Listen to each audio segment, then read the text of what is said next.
Boy Abunda, kasama po si Jackie at Sean. Okay, may mga bashes na nagsasabing dapat tinatanggal yung dalawang yon from Showtime. Defend yourselves. Ako naman, nandito ako for a reason. Talagang feeling ko nilagay ako ni Lord dito for a reason. And I have God-given talents na kayang i-offer at alam kong ma-offer ko pa in the future. Kaya, I'm here. And you will stay.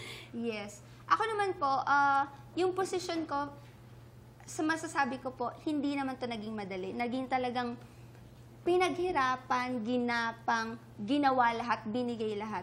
Kaya, for me, deserve ko din yung posisyon na kung nasaan din po ako. Namuhunan. Yes po. And feeling ko din, yung mga sinasabi ng bashers tungkol sa amin, tungkol din mismo sa iba na tanggalin na yan, alisin na yan, di yan dapat nandyan.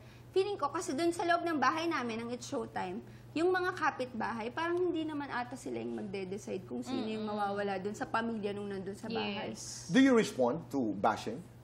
Ako minsan, pero more on yung response ko, parang nangaasar na lang rin ako. Parang puro GIFs. Ano. Alam mo siya, naalala ko, was that your story about the harassment? Yes. Are you opo. over it? Yes. Sana, okay na po sabi ako. ko nga, if we have enough time, we could talk about it. Kasi ang gandang leksyon yung, when you look back, ano yung leksyon na natutunan mo noon? Ako, more on forgiveness sa mga tao. Kasi ako, mabigat po sa loob ko na hindi mag-forgive na kahit anong gawin sa akin. Naharap mo yung guy? Hinarap ko po siya. As in, matapang naman po ako sa ganong klaseng bagay.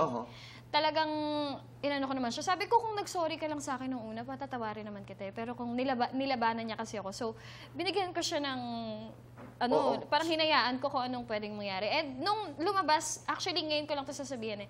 Nung lumabas kami na kinausap ko siya, sabi ko, sana nakita mo si Lord sa loob. Sana parang nagkaroon ka ng relationship with Him sa loob. Lumabas kayo mula saan? Like yung, yung parang inaano na namin, inaareglo na. At sa presinto? Yes, yung mga hearing na po, ganun. So, tinry kami na... Anong sagot niya nung sinabi mo yan?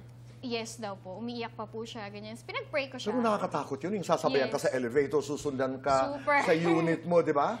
Parang, but you had presence. Yes, and thankful po ako nun si Ate Jackie. As in.